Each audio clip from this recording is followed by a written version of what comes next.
আমি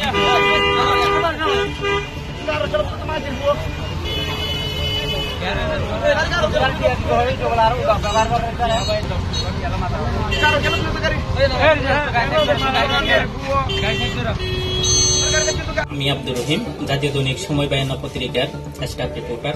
আজকে আমি আমার ফ্যামিলিকে নিয়ে কতুপালং হসপিটালে যাই। হসপিটাল শেষে আমি বাড়ির উদ্দেশ্যে রওনা দিই।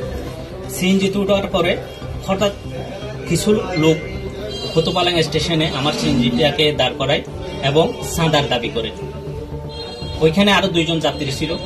ওইখানে কক্সবাজারের যাত্রী থাকলে নাকি ওইখানে যাত্রী উঠলে নাকি চাঁদা দিতে হয়। তখন আমি উনাদেরকে রিকোয়েস্ট করে অন্য যাত্রীদেরকে নামিয়ে দিই এবং উনাকে বলি আমার পরিচয়টা দিই, আমি একজন জার্নালিস্ট এবং এই সিএনজিটা আমার ছোট ভাইয়ের, আমার ফ্যামিলির। আমি হসপিটালে গেছিলাম, এখন হসপিটাল শেষে আমি বাড়িতে যাচ্ছি, কিন্তু ওনারা শুনতে নারাজ। ওইখানে ওই কতুপালং এর মতো স্টেশনে গাড়ি চললে তাদেরকে চাঁদা দিতে হবে। আমার প্রশ্ন প্রশাসনের কাছে, এই কতুপালং এ চললে কি গাড়ি চললে কি চাঁদা দিতে হয়?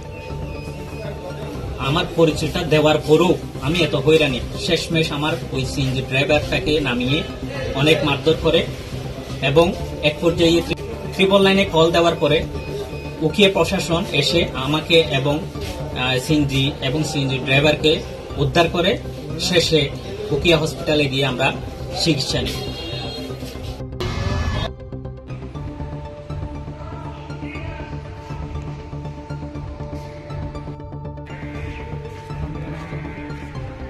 আচ্ছা, আপনার এই অবস্থা কেন?